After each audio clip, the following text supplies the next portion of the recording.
નમસ્કાર દોસ્તો, સ્વાગત છે આપ સર્વનું તમારી પોતાની YouTube channel ocean coaching classes પર. મિત્રો, આજે આપણે ધોરણ 5ના પર્યાવરણ વિષયની જે ત્રિમાસિક કસોટી છે ફેબ્રુઆરી 2026ની, તેનું જે 40 ગુણનું પ્રશ્નપત્ર છે તેનું સચોટ અને સંપૂર્ણ સોલ્યુશન આપણે આ વિડીયોમાં જોઈશું.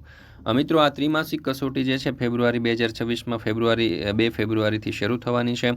તેમાં ધોરણ 5ના દરેક વિષયના મોસ્ટ આઈએમપી પ્રશ્નપત્ર જે છે 40 ગુણના પ્રશ્ન બેંક આધારિત તે આપણી ચેનલ ઉપર મુકાઈ ચૂક્યા છે. તો જરૂરથી દરેક વાલીઓ અને વિદ્યાર્થીઓ મેળવી અને તેનો અભ્યાસ કરી લેવો. અને બીજી ખાસ મહત્ત્વની સૂચના કે જે ઓરિજિનલ પ્રશ્ન બેંક ઉપરથી 40 ગુણનું જે પ્રશ્નપત્ર છે તમારી શાળાના નામ સાથે તમારે જોઈતું હોય તો એ પણ તમને મળી જશે. અહીંયા તમને મોબાઈલ નંબર આપેલો છે, આ મોબાઈલ નંબર ઉપર તમે કોન્ટેક્ટ કરી શકો છો. ત્યાર પછી છે પ્રશ્ન નંબર 1. નીચેના દરેક પ્રશ્નના ઉત્તર માટે આપેલા વિકલ્પોમાંથી સાચો વિકલ્પ શોધી અને તેનો ક્રમ અક્ષર પ્રશ્નની સામે આપેલા બોક્સમાં લખો, જેના કુલ 4 ગુણ છે. પહેલું, નીચેનામાંથી કઈ ઘટના આપત્તિ નથી? તો જવાબ આવશે વિકલ્પ ડી, બસ અકસ્માત. જંગલમાં લાકડા કાપવાનું કાર્ય કરે તેને શું કહે છે? તો જવાબ આવશે વિકલ્પ બી, કઠિયારો. મીઠાઈ લેવા તમે કોની દુકાને જશો? તો જવાબ આવશે વિકલ્પ સી, કંદોઈની. ચોથું, સામાન્ય સ્થિતિમાં તંદુરસ્ત વ્યક્તિના હૃદયના ધબકારા દર મિનિટે કેટલા હોય છે? તો જવાબ આવશે વિકલ્પ ડી, 72 થી 75. ત્યાર પછી છે પ્રશ્ન નંબર 2. યોગ્ય શબ્દ વડે નીચેના દરેક વિધાનમાં ખાલી જગ્યા પૂરો. એમાં પહેલું, ખાલી જગ્યાને સૂકો દુકાળ પણ કહે છે. તો જવાબ આવશે અનાવૃષ્ટિ. બીજું, નાક વાટે ઉચ્છવાસથી નીકળતી હવા હંમેશા ખાલી જગ્યા હોય છે. તો જવાબ આવશે ગરમ. ત્રીજું, લોકો ગાંધીજીને ખાલી જગ્યાના નામથી ઓળખે છે. તો બાપુ. ચોથું, કચરો હંમેશા ખાલી જગ્યામાં જ નાખવો જોઈએ. તો કચરા પેટી. ત્યાર પછી પ્રશ્ન નંબર 3. નીચેના વિધાનોમાંથી સાચા વિધાન સામે ખરાની અને ખોટા વિધાન સામે ખોટાની નિશાની કરો. પહેલું, ધરતીકંપ આવે ત્યારે ખુલ્લા મેદાનમાં ચાલ્યા જવું જોઈએ. તો સાચું. વર્ધા શહેર મહારાષ્ટ્રમાં આવેલું છે. તો સાચું. આપણે નાક વડે શ્વાસ લઈ મોં વાટે હવા બહાર કાઢવી જોઈએ. તો ખોટું. વાવાઝોડું આવે ત્યારે ઝાડ નીચે ઊભા રહેવું જોઈએ. તો ખોટું. અને ઢોલક તારની ધ્રુજારીથી વાગતું સંગીતનું સાધન છે. તો જવાબ આવશે ખોટું. ત્યાર પછી છે પ્રશ્ન નંબર 4. બંધ બેસતા જોડકા જોડો. એમાં દાવાનળને જોડીશું આપણે વિકલ્પ બી, જંગલ સંપત્તિને નુકસાન. આરામની સ્થિતિમાં 1 મિનિટમાં થતા હૃદયના ધબકારાની સંખ્યાને જોડીશું આપણે સી, એટલે કે જે 72 થી 75. કંદોઈને આપણે જોડીશું ડી, મીઠાઈ બનાવે. અને સામાન્ય સ્થિતિમાં 1 મિનિટમાં થતા શ્વાસોશ્વાસની સંખ્યા. તો જવાબ આવશે 14 થી 18. ત્યાર પછી પ્રશ્ન નંબર 5. નીચે આપેલા પ્રશ્નોના ઉત્તર 1-2 વાક્યમાં આપો, જેના કુલ 6 ગુણ છે. પહેલું, કુદરતી આપત્તિઓના નામ જણાવો. તો ધરતીકંપ, ભૂસ્ખલન, દુકાળ, પૂર, સુનામી, વાવાઝોડું, દાવાનળ વગેરે કુદરતી આપત્તિઓ છે.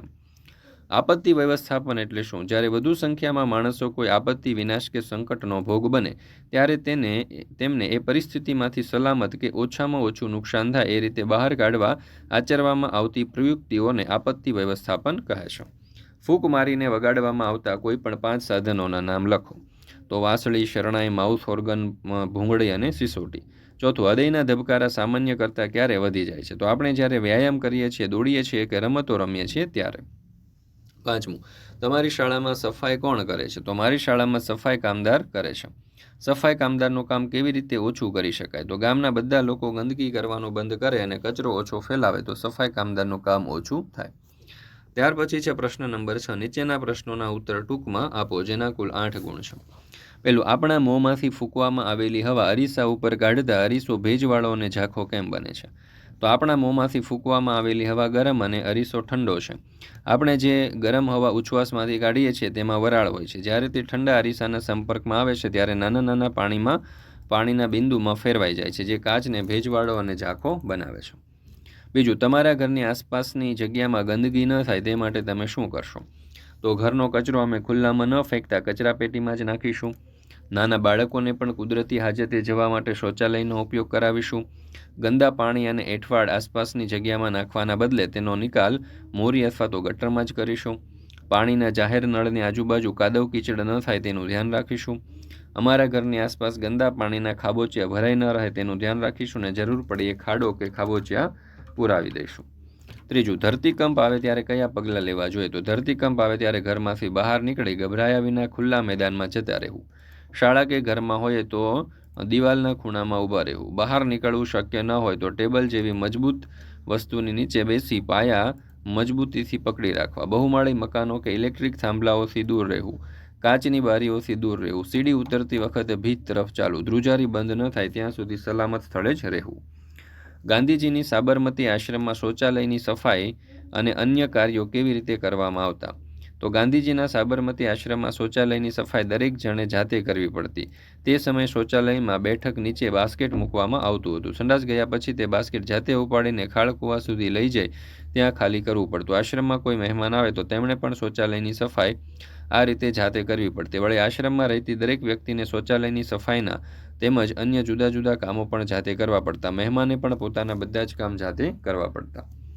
પ્રશ્ન નંબર 7, નીચે આપેલા કાર્ય કોણ કરે છે તે લખો. તો સ્ટેશન ઉપર મુસાફરોનો સામાન ઊંચકવો તો કુલી, મીઠાઈ કે ફરસાણ બનાવી તેને વેચવું તો કંદોઈ, ઘરનું ચણતર અને પ્લાસ્ટર કરવું તો કડિયું અને શાકભાજી વેચનાર તો કાચું. પ્રશ્ન નંબર 8, નીચેના સાધનોને મોંમાંથી ફૂંક મારવાથી વાગતા ચામડાનો તંગ પડદો ધ્રુજવાથી વાગતા અને તાર ધ્રુજવાથી વાગતા સાધનોમાં વર્ગીકરણ કરો. તો મોંથી ફૂંક મારવાથી વાગતા સાધનો તો વાંસળી, મોરલી, પાવો, વાજુ, શરણાઈ અને ભૂંગળ. ચામડાને તંગ પડદો ધ્રુજવાથી વાગતા સાધનો નગારું, ઢોલક અને મૃદંગ. તાર ધ્રુજવાથી વાગતા સાધનો ગિટાર, તંબુરો અને સિતાર. ત્યાર પછી છે પ્રશ્ન નંબર 2, કુદરતી આપત્તિ. તેમાં ધરતીકંપ, જ્વાળામુખી, વિસ્ફોટ, દુકાળ, પૂર, સુનામી, વાવાઝોડું, દાવાનળ. માનવ સર્જિત આપત્તિ તેમાં યુદ્ધ, રોગચાળો, ધક્કામુક્કી, નાસભાગ, હુલ્લડ, આતંકવાદી હુમલો, કોમી રમખાણ વગેરે.